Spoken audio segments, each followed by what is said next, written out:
Potassium का 1, chromium का हमें ढूंढना है, ऑक्सीजन का -2 इज इक्वल टू 0। तो 2 + 2 Cr -14 इज इक्वल टू 0। तो 2 Cr इज इक्वल टू 12, तो Cr का आएगा 6। तो एक क्रोमियम का 6 आएगा। तो क्रोमियम का ऑक्सीडेशन नंबर कितना है? Chromium will have 6 oxidation number. So this is how we will solve this kind of questions. So I think you have understood to some extent. Let us take a few more examples and finish this off. एक BrO3- ले लेते हैं, एक ये ले लेते हैं, फिर एक NH3 ले लेते हैं, फिर यहाँ पे ये कंपाउंड ले लेते हैं, ये भी ले लेते हैं, और एक ये कंपाउंड ले लेते हैं IF7 और एक SF6 ले लेते हैं। So we will do these 4-5 examples and then few remaining ones you can take as homework. तो BrO3- के बारे में हम लोग डिस्कस करते हैं।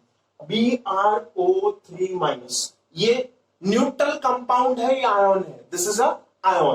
तो sum of oxidation numbers of all elements in a ion is equal to the charge on the ion. तो यहाँ पे चार्ज ऑन आयन कितना है? -1। तो इसीलिए हम लोग ने किसके इक्वेट किया? -1 के। एक ब्रोमीन एलिमेंट और 3 ऑक्सीजन, दैट सम इक्वल्स -1। अब ब्रोमीन का हमें यहां पे निकालना है।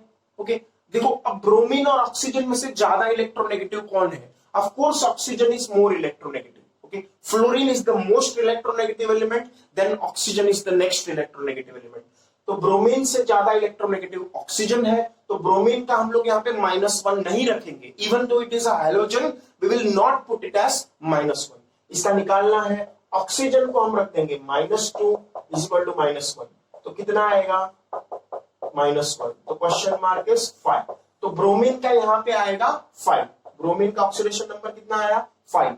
It may look very very new to you कि ब्रोमीन +5 कैसे हो गया, बट ऐसा ही है। ब्रोमीन का यहाँ पे कितना आ रहा है?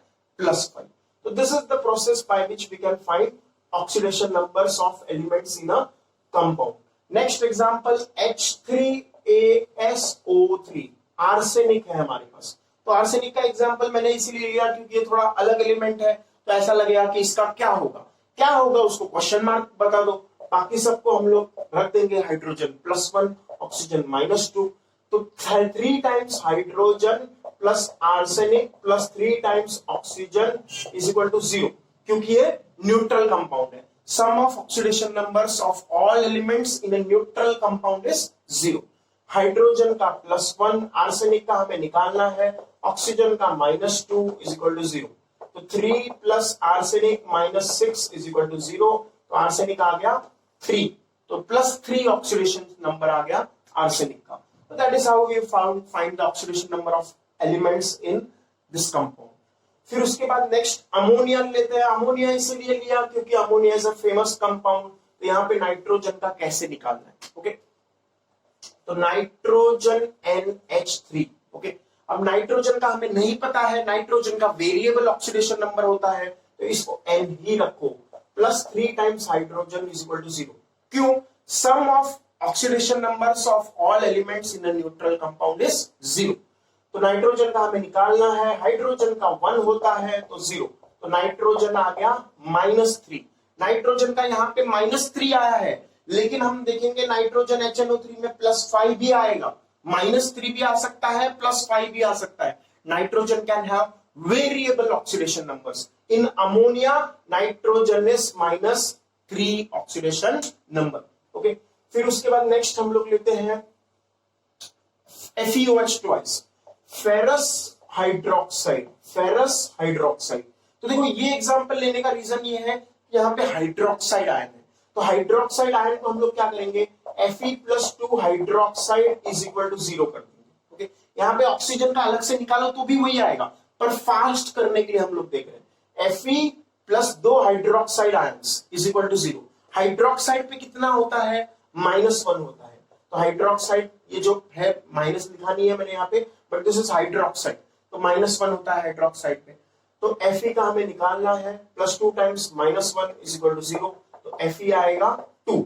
तो 2 मतलब this is ferrous hydroxide. 2 oxidation state मतलब हम लोग क्या बोल देंगे? This is ferrous hydroxide. इसको हम लोग अलग तरीके से भी निकाल सकते हैं। तो अलग तरीका क्या है? देखो, Let us again do the same. Sum of oxidation numbers of all elements in a neutral compound is 0. यहां इस कंपाउंड में हमारे पास एक आयन एटम है, दो ऑक्सीजन एटम्स है, दो हाइड्रोजन एटम्स है, तो इससे भी वही आंसर आएगा, 2 ही आएगा। तो देखो Fe plus 2 times oxygen, oxygen का -2 होता है, हाइड्रोजन का +1 होता है, इक्वल टू 0। तो Fe -4 + 2 इक्वल टू 0। तो Fe यहां पे भी 2 ही आएगा। कोई भी मेथड यूज करो, Fe का आंसर सेम आएगा। फिर FeOH थ्राइस अगर होता है तो ये क्या आएगा, तो यहाँ पे 3 टाइम्स आ जाएगा, यहाँ पे भी 3 टाइम्स हो जाएगा, तो यहाँ पे भी 3 टाइम्स, यहाँ पे भी 3 टाइम्स, तो यहाँ पे -6 + 3, तो यहाँ पे Fe आ जाएगा 3। तो दिस इज फेरिक हाइड्रोक्साइड, इसको क्या बोलेंगे, ferric hydroxide, FeOH thrice, ferric hydroxide.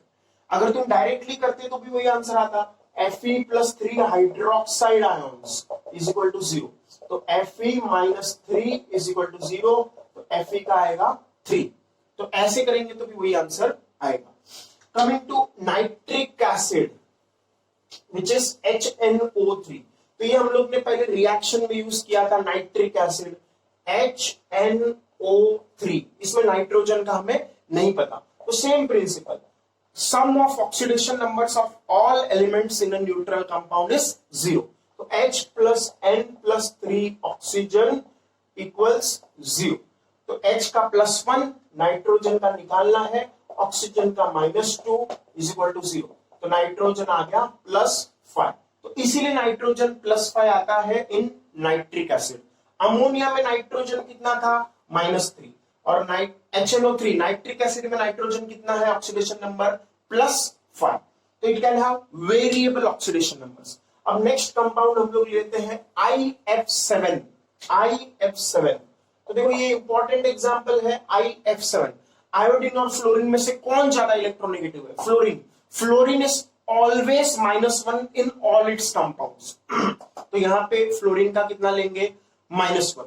तो आयोडीन का हमें निकालना है, फ्लोरीन 7 इज इक्वल टू 0। ऐसा क्यों, sum of oxidation numbers of all elements in a neutral compound is 0। Iodine का यहां हमें निकालना है, फ्लोरीन का -1 है, तो दिस इज 0। तो आयोडीन का कितना आएगा, 7। +7 ऑक्सीडेशन नंबर भी आ सकता है हेलोजन का, तो +7 आया यहाँ पे IF7 में, आयोडीन का ऑक्सीडेशन नंबर +7।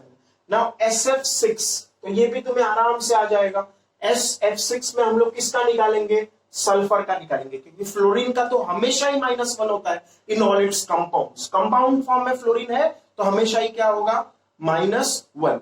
अगर मैं सिर्फ ऐसा पूछूं फ्लोरीन F2, तो उस केस में 0 आएगा, ये एलिमेंटल फॉर्म में, बट ये कंपाउंड फॉर्म में है SF6, तो S + 6 times F is equal to 0।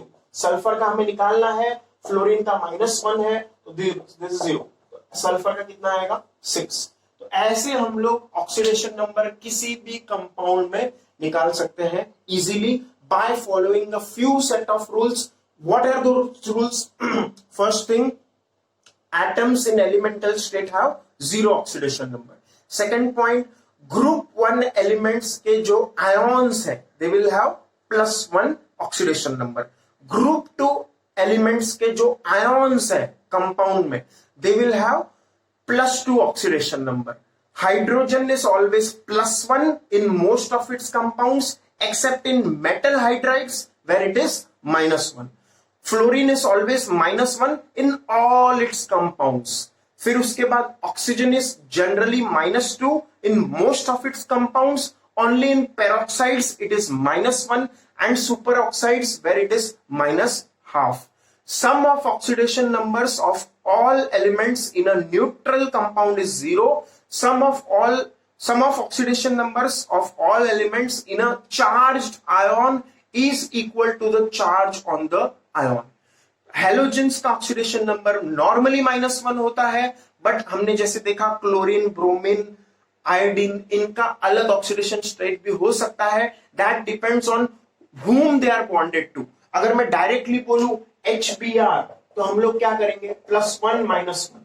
लेकिन हमने देखा था BrO3 माइनस में +5 आया था, क्योंकि यहां ऑक्सीजन ज्यादा इलेक्ट्रोनेगेटिव एलिमेंट से बॉन्डेड है, तो फिर वो ऑक्सीजन का -2 लेंगे और ब्रोमीन का हम अपने आप कैलकुलेट करेंगे। IF7 या SF6 में सल्फर जीत जाएगा, क्योंकि सॉरी सल्फर नहीं, फ्लोरीन जीत जाएगा, क्योंकि fluorine is the most electronegative element. तो फ्लोरीन को हमने -1 दिया, सल्फर का कैलकुलेट किया। IF7 इसमें हम लोग आयोडीन का कैलकुलेट क्यों किए, क्योंकि फ्लोरीन ज्यादा इलेक्ट्रोनेगेटिव है, उसको हमने -1 लिया और आयोडीन का कैलकुलेट किया।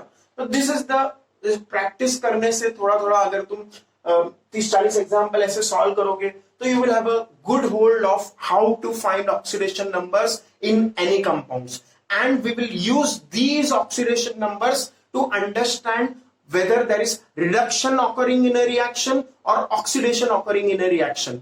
एक जो हमारे पास reactant है वो ऑक्सीडाइज हो रहा है या रिड्यूस हो रहा है, and based on that we will use this concept to balance redox reactions। अगला जो हमारा टॉपिक होगा उसमें हम लोग और एग्जांपल्स लेंगे जहां पे हम ऑक्सीडाइजिंग एजेंट भी फाइंड करेंगे, रिड्यूसिंग एजेंट भी फाइंड करेंगे। Then we will go to the balancing of redox reactions।